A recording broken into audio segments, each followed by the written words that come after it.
Okay, well, hello everybody over there on the other side of the camera. Usually a replica is considered to be inferior to the original. So I hope that this second repetition of my job talk will prove this false. As Artemi mentioned before, I have an appointment with the University of Amsterdam, where I teach urban sociology, and my interests have been related to urban development and to cities as a phenomena of collective life. However, my more recent project was about media piracy in Russia. I will try to see if a slide makes sense due to light issues that we're having here. In 2008, I launched a comparative project with colleagues from Brazil, India, Mexico, Bolivia, South Africa, and Russia, studying media piracy. And what we wanted to understand is how exactly working without copyright, reproducing music and films, is organized at the level of society, how exactly businesses work, and what type of behavior and what type of attitudes from consumers, from citizens, this type of production solicit. What is media piracy? It's like downloading? Downloading without permission, but this is the more current form of piracy. Really a recent shift. We observed it since 2011 when piracy moved to the internet. We focused mainly on optical discs because that was predominantly what people were doing, creating CDs and DVDs without a license to replicate. So that's the work that came out in the format of the book with a Social Science Research Council books publisher. And I published 2 articles on the basis of this research in the journal Poetics, Journal of Cultural Sociology, and the Journal of Cultural Economy, which is more STS type of studies publication. However, today I want really return to my original interest in urban space and urban environment. In my dissertation, which I wrote on the material from Kaliningrad, looking at how German Königsberg was transformed in the course of repopulation after 1945, and how exactly it transitioned from being a German city into being a Soviet city. So the issues that I touched there were the issues of migration, because practically entire Russian-speaking population was forcefully or semi-forcefully moved to that region between 1945 and 1953. So this is really a case of migration. On the other hand, I was very interested in the issue of how the state executes such a massive transformation of the urban space. To what extent the state and state institutions are successful, or where they fail when they try to do so. And I discovered that the urban space, the materiality of the city itself, had a very significant impact on the ways in which Russians thought about this process of territorial annexation, and many of them did not purchase the wholesale ideology of the Soviet government regarding the territorial incorporation. So from this research came actually 3 book chapters, and I cite here only one, and 2 articles in leading peer review journals. So coming to European University, I want to go back to this, my original interest in the issues of urban development. Except now it is, of course, the year 2013, and new realities and new forces and new types of actors matter in the ways in which St. Petersburg develops or the ways in which Russian city develops. And I've had a number of discussions with my Russian colleagues saying that the international urban sociology have no place for Eastern European and Russian cities. The current urban theory does not want to do with the Eastern European experience primarily because it does not fall into this binary, this category of the North and the South. And so one goal that I would pursue here at the European University is exactly bringing out the material from St. Petersburg and other Russian cities, contemporary situations, to the international attention to urban planners and urban sociologists through research, organizing joint research projects, but also through publications. So, positioning the Russian experience, urban experience, so bringing out the Russian post-Soviet experience, urban experience, and building urban theory on the basis of this very specific material. The second task and the second idea that I would like to pursue is actually bringing the international experience of urban development back to Russia and trying to look at the situation of borrowing, because expert knowledge, various conferences of knowledge exportation, best practices exportation is something that not only Russian developers and Russian city administrators are interested in, but all developing cities share the same interest. And here I believe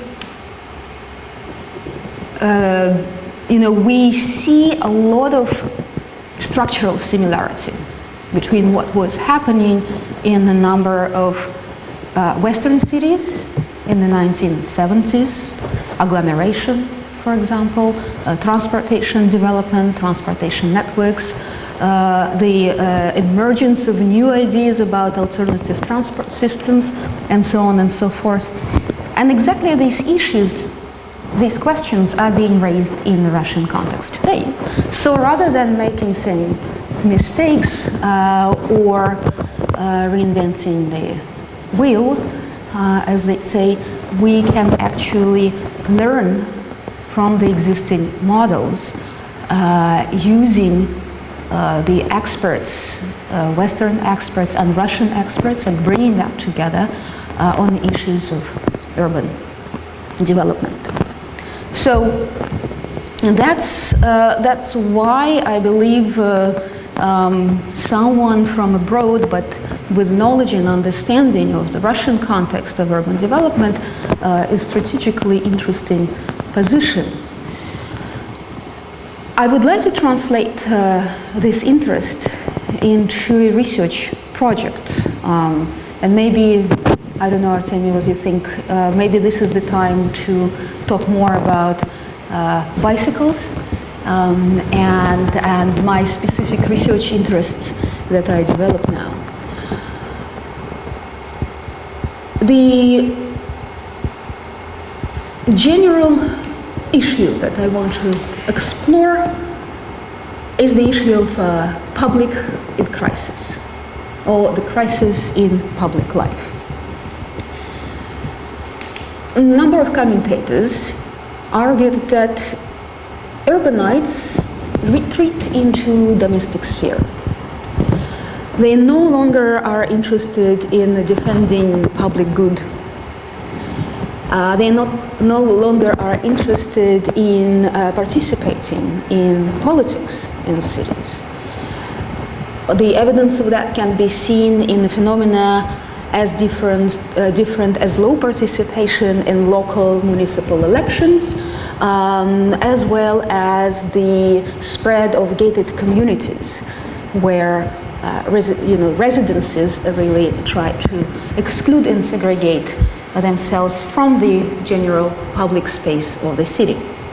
So this crisis of public life, or this perpetual crisis of public life, is something that interests me very much. Can I jump in, since we have these experimental formats? So I'll be more pushy than during the job talk. But this public in crisis, does this refer to the post-socialist city? You explain what you mean, and in the talk you explain a little more about the different theories about of this decay of the public sphere. We all know them, of course, but how far does this refer to the actual Moscow and St. Petersburg today? I think actually it's quite relevant because much of the explanation of this crisis is rooted in a specific culture of modernity and specific form of capitalism, consumer capitalism, right? And here we're getting into the territory of to what extent and how we can see Russia entering the same phase of development of global capitalism, and to what extent and how Russian cities exhibit properties of neoliberal cities. And I think that there is a convincing amount of research that shows that this is actually a very relevant category to think about post-communist development in Russian cities. The most recent book that I have in mind is Stephen Collier, a book, The Post-Soviet Collective, The Post-Soviet Social. Sociologists working in countries like Bulgaria, as well as in Hungary, the work coming out from Sofia and Budapest also suggests that there is going on a fundamental redefinition and redrawing of public and private publicity and privacy. So I think that overall we can talk about very similar movements simply because much more than specifically national forces and actors operate in it. On the other hand, there clearly are special particularities. I have in mind here a recent presentation by Ekaterina Makarova, who is based at the University of Virginia. She's an urbanist, who argued very interestingly that the rise of cafe culture in Moscow and St. Petersburg have a very interesting effect on publicity. So it creates kind of semi-private spaces in which people can actually step outside of their domestic homes, right, and constitute some proto-public sphere. So for her, what many people see as a retreat into privatization actually is the first step. How is this different from Habermas's argument about the cafes? It's a good question. I don't think that it is very different, because I think she assigns a very similar function to the cafe as a location for public sphere. So it is definitely Habermasian move, but this is an attempt to defend post-communist privacy as precisely a necessary condition for the emergence of bourgeois publicity and the formation of public sphere.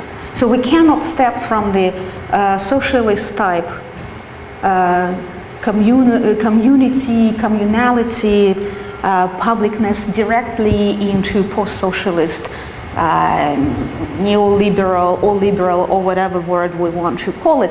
It's much more about building the subject itself first, right? Educating the individual as a rational autonomous subject, and then further development becomes possible. So I think that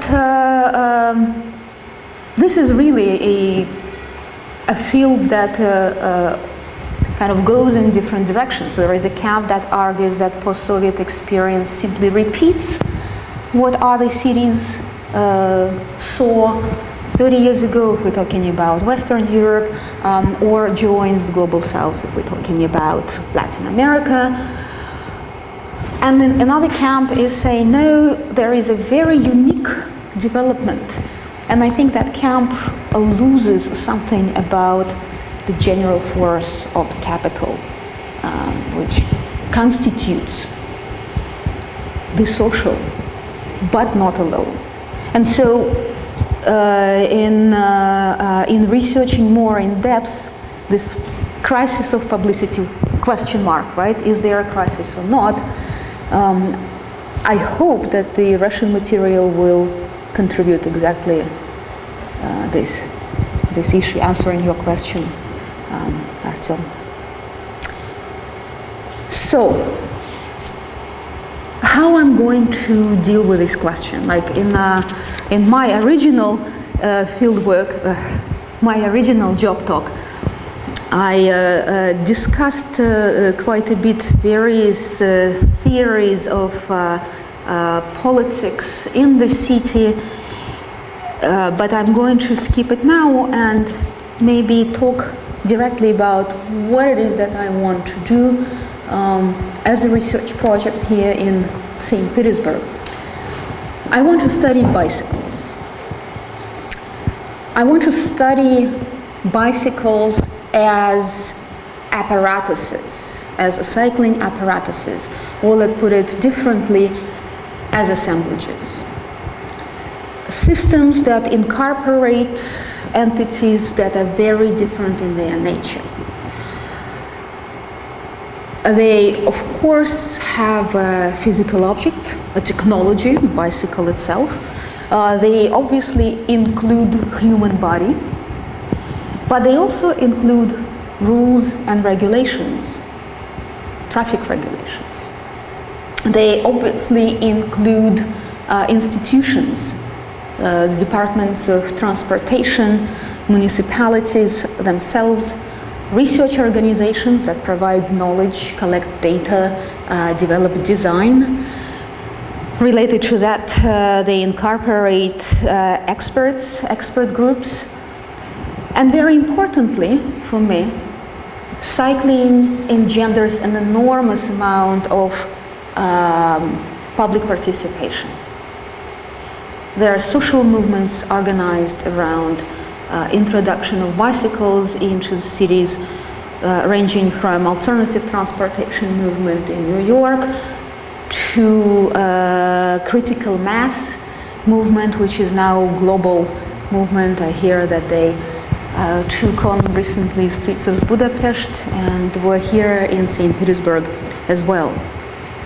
So I think that the bicycle is very interesting to study as a technology that animates, activates a lot of political action. And so it's a methodological move to look at bicycles rather than a substantive claim. Right? In this respect, my study, of course, will be a contribution to the studies of cycling, sustainability, alternative mobility, and so on and so forth. But really what I want to get at is the public sphere, its possibilities or impossibilities in the current neoliberal post-political city. The project is comparative. I plan to work in St. Petersburg because I heard that the previous mayor promised bike lanes everywhere in the city by the end of her term, but that did not happen. But it's a very interesting political move for whom these bike lanes were actually promised, to whom this appeal was addressed. I want to include in my study London, because just 2 years ago, Boris Johnson, the current mayor of London, won very much with the support of the Cyclists Union of London, promoting actively cycling in the city. It's interesting that he claimed, "Love London, go Dutch." And so I took this political slogan, political statement, and going to go from London to Netherlands, to Amsterdam, where, as we know, bicycling culture is very vast, very expanding and flourishing. There will be different cities added to these studies, working in tradition of ethnography and in tradition in material semiotics. We don't know for sure what kind of methodology or what kind of sample will be the final sample. We go as we make discoveries in the field. Such project is impossible, of course, to execute to a single researcher, and for that reason I already have partners in the UK working with the Open University, Manchester University, and the Centre for Social and Cultural Change, CRESC. I have partners in Paris with Paris Métrotech. I had an interesting conversation with CNC here in St. Petersburg, with a clear interest in developing alternative transportation, alternative mobility infrastructure. And so the plan is to execute this project as a collaborative work and produce academic studies on the one hand, but also try to engage with social movements, with activism on the one hand, and with the managers of cities, municipalities, city governments, and so on the other hand. So these are my plans, and I think this idea, this project, can also serve as a very productive platform to engage both PhD, master students, and researchers from different departments here at the university, architects, planners, sociologists, anthropologists, and kind of start building expertise of the European University in urban studies from the point of view of a specific project.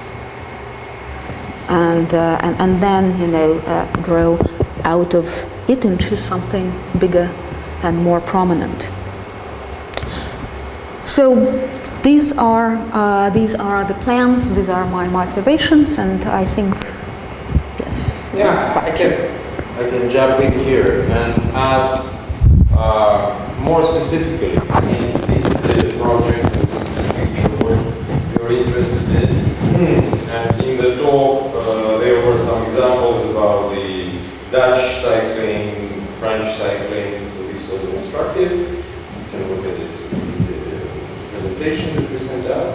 Mm-hmm. But in the job talk, I already asked this question. I'm going to repeat it. What is the general way, theoretically, or not theoretically, but generally, universally? What is the way in which the bicycle actually affects the public sphere? What are the effects? Well, first of all, and again, without going too much into specifics. Cycling, on the one hand, promotes or provokes collective action. So to organize a protest, either demanding the city government to put bike lanes in the city, or as in some cities that recently introduced cycling, we see protests against bicycles from residents, right? Clearly, a bicycle is not a neutral thing. Bicycle provokes a lot of interest, emotion, and it kind of it's constituted as a common interest. And it can be very everyday, very mundane, very basic common interest. To allow for parking on our street or not. To put main bicycle route through our street or not. To include advisors from social movement, from activism into city, in the board of a city government or not. So these are specific political decisions which are made on the basis of activated interest and a sense of joint purpose, common purpose. I really do agree with this, with the idea of, in Harhorden's book, that a concern for pipes, for TEDs, can be actually a starting point, an occasion in which the public good and the public interest is constituted. It's not that different from Nancy Fraser work on public sphere. I mean, she doesn't talk necessarily about pipes, she talks about private interest. But she talks about how private interest of women, in particular kind of domestic issues, then translated into suffragist movements in the United States and in Western Europe. So I believe that the bicycle is a step, as a kind of this chain that brings together or articulates or make people think about something bigger than themselves and the next door neighbor. But it begins there. Another hypothesis that I have is that the publicity, the public sphere, is not only rooted in in rationality. It's not simply and just reflexive matter. And this is what Norcia Maris is writing a lot about when she's thinking about, she's a researcher in England and Goldsmith.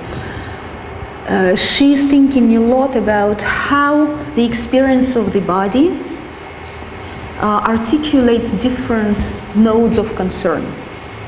How it problematizes eating, and then eating problematizes ecological food, and ecological food problematizes farmer culture, and then you just one step away from anti-agrobusiness, anti-Monsanto collective action.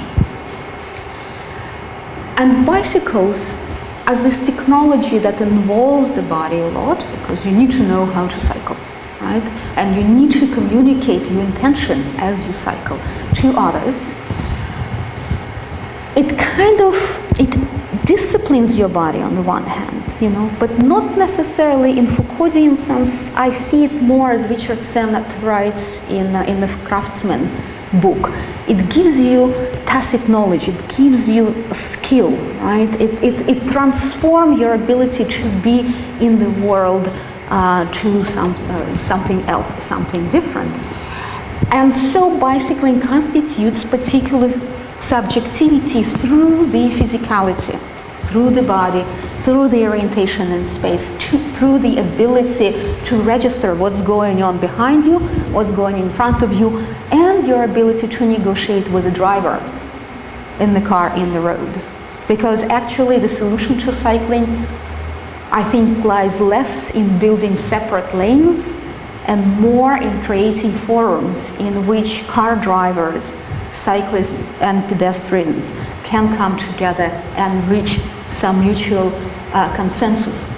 The situation in which they can learn to share the road rather than being put by some sort of authoritative will. You go in this well-regulated lane and you just stay on this road and follow the rules. So the bicycle constitutes the body in a particular way. It provides the at least possibility for negotiation, a possibility for communication. even if it's a negative communication, as I think it was Vladimir Gelman who brought. No, it was your example how in Paris you observed pedestrian. Yeah, I asked a question.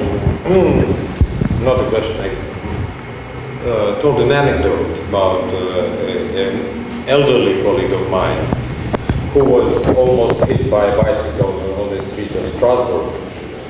Then this elderly gentleman hit the cyclist with his bag because obviously he was pissed with the whole idea of these bicycles going in the pedestrian area and going quickly.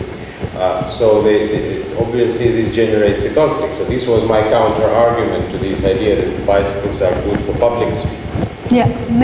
And my counter argument was that actually conflict is very important for public sphere as a stage in which people are represented, opinions are put on the table, and the tensions are resolved.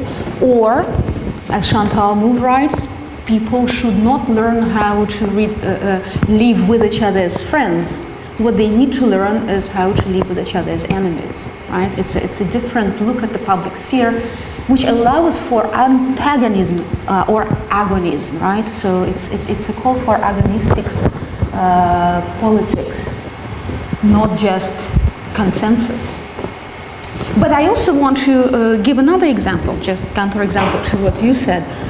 With my students at the University of Amsterdam, we organized a breaching experiment in tradition of ethnomethodologists, where we would walk on the bike path with a bicycle on the side, but pretty much centrally, so that bicyclists would have to either get off bikes and go around us or slow down.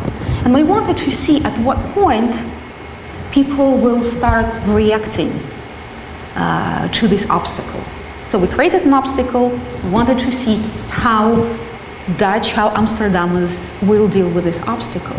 To our huge surprise, people were extremely accommodating. No one rang the bell, no one shouted, no one tried to, lecture or educate the guy. It was a young man who was doing this. People were rather patiently waiting behind or walking in line and passing on the sidewalk. So here is a particular instance of a culture of negotiation that is different from the negotiation in Paris. And that's where comparative aspect becomes interesting. So what possibility for biking culture as a public culture there are, given different styles of intersubjective interaction in different cities and in different cultures? And what can affect that culture? That's another question, right? How can we transform, the customary way of strangers reacting to each other? So how are the bikes different from cars then? Because look, cars also interact. There is a lot of, small conflicts on the street, and one passes another, and they nearly hit each other, and they use their horns. Mm-hmm. It's also a pretty agonistic experience, sometimes pretty violent. And also, of course, cars are material. Mm-hmm. So they are here, and you can look at them. What are the examples of publicity you brought?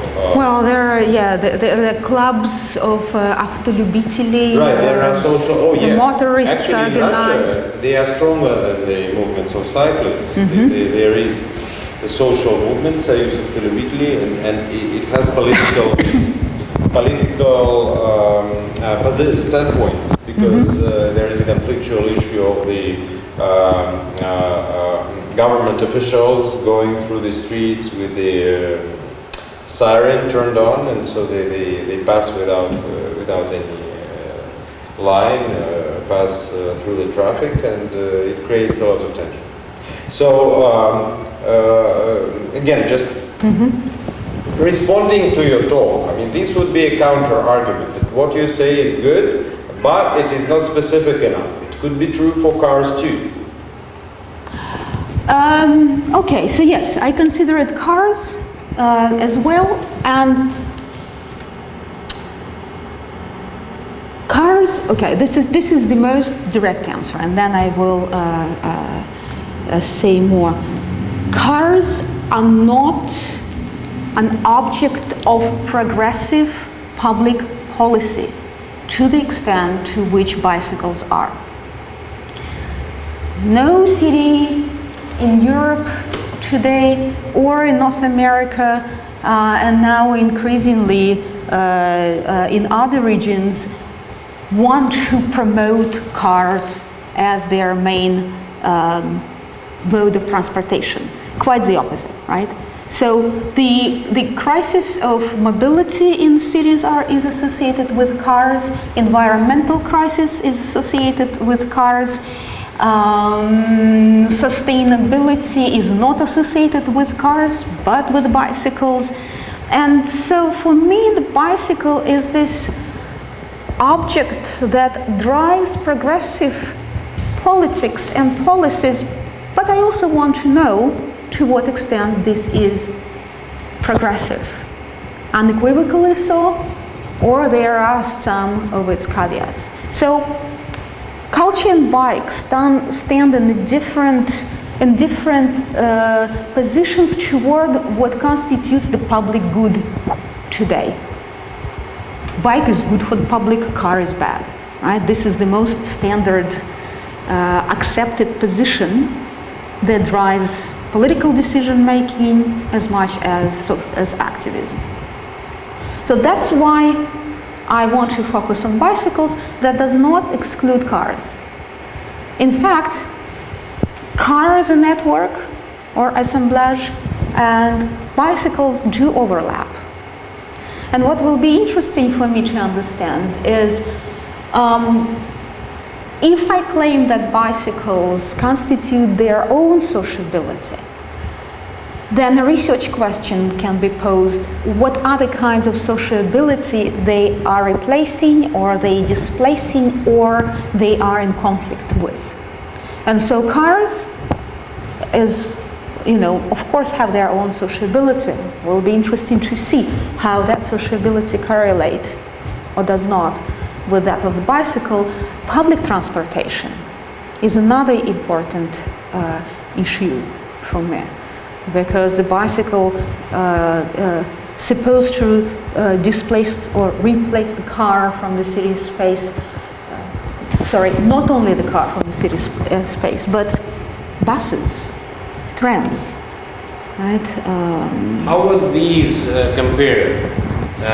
Public transportation, obviously, it's called public, so it creates some sort of a public, obviously puts diverse people together, pushes them to at least sit next to each other, maybe not speak, but while bicycles, again, like cars, seem to be a pretty individualistic form of transportation. So even more than the cars, in a car you actually can drive 4 people, but not on the bike.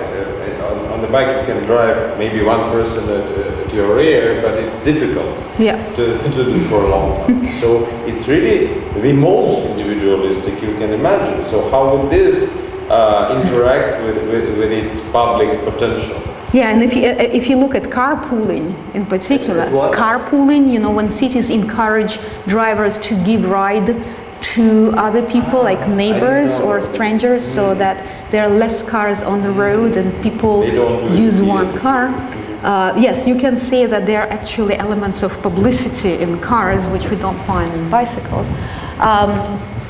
It's absolutely true, and this is why bicycle, epistemologically speaking and methodologically speaking, is more interesting than the car.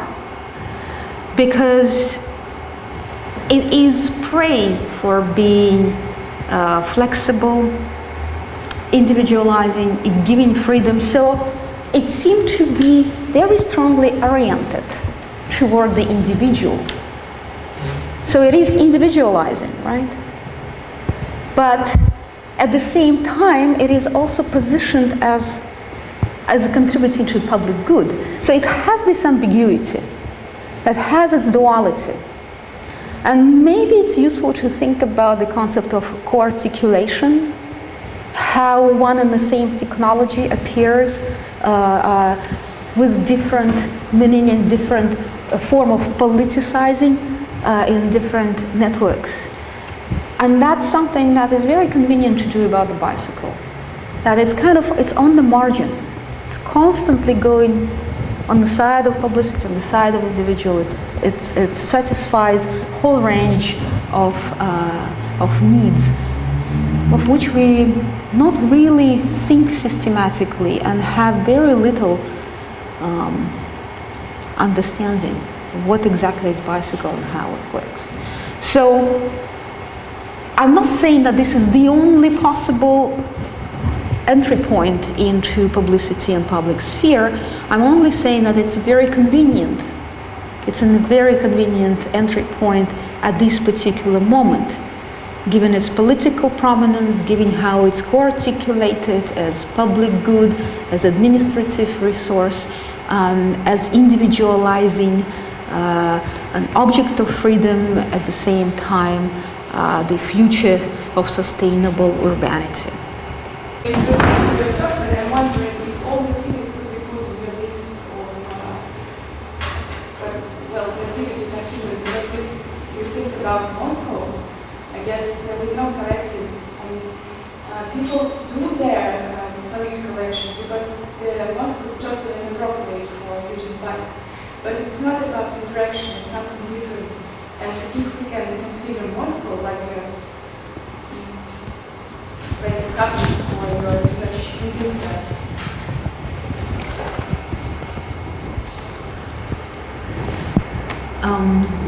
Okay, well, it's a very serious and very interesting methodological question. And I want to say that any city can be included in this research if it proves either presence or absence some of the key parameters that we're looking at, right? So presence or absence of bicycle and related to it cycling apparatus can be a criteria. So why in some cities we have massive presence of bikes and other cities we do not, we have none. And especially when this happens in the presence of political interest in promoting cycling. So that's the second parameter. Do we have a policy program or policy interest or any kind of policy development that targets cycling in the some feasible future? So again, what I described does not mean that bicycles, how people cycle, what do they do, and the policy documents and the policy development will be studied in each of the cities that I named. Rather, we follow in the principle of absence-presence, where we take a particular parameter and say, okay, bicycles solicit a great protest activity in one city and no protest activity in another. Let's understand why, how that relates to the configuration of network, both within the city but also internationally, because of course the bicycle moves transnationally across the world. It's not just a local issue. It really is about globalization. So what would be your hypothesis about Moscow? Will they, actually they just introduced this bike for rent system, Следите, in Moscow. The thing is that you mentioned that actually bicycle movement is it prospered in that cities that have a creative class and rich gay culture. And in Moscow actually there is rich gay culture,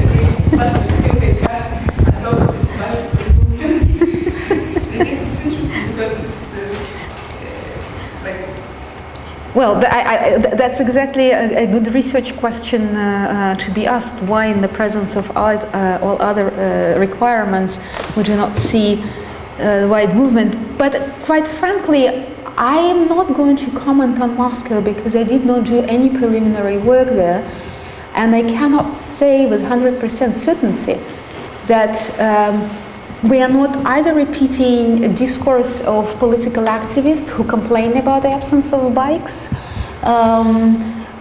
or we're just making conclusions, kind of uninformed conclusions about what's going on there with cycling. So, yeah, the apparatus needs to be reconstructed for each city in each individual case. And in this respect, as all STS type of studies, it's very intensive, right? You constitute the case, you study the case, you understand the case as a case. So I prefer to do St. Petersburg at the moment. What would be the peculiarity, the specifics of St. Petersburg as a cycling city, do you think? What is the most selling feature of St. Petersburg in this sense?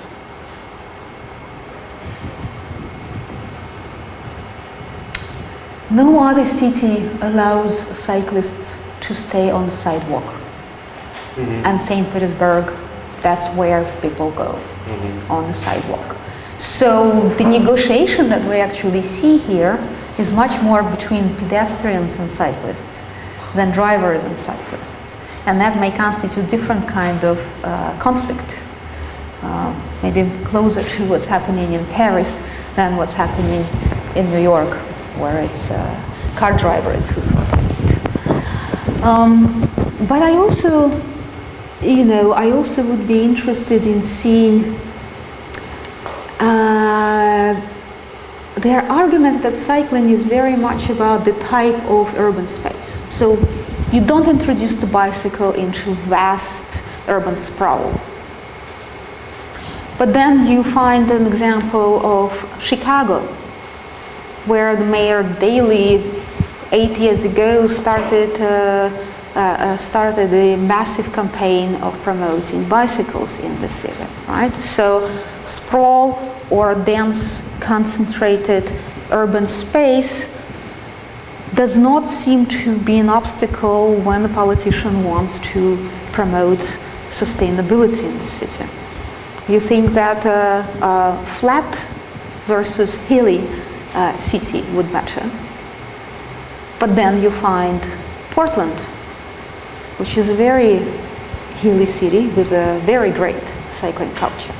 So comparing St. Petersburg to Amsterdam is interesting also because the cities offer comparable structure of urban space, comparable environments, comparable weather to a certain extent. And so then the question of why Amsterdam is developed and St. Petersburg is not the question of climate and how suitable or not suitable the city is, but something else. And that something else would be very important and interesting to understand. Okay. Thank you, Olga. All the technical questions can be discussed by Skype with the committee members. In terms of the substance, I think we covered the spectrum of your interest.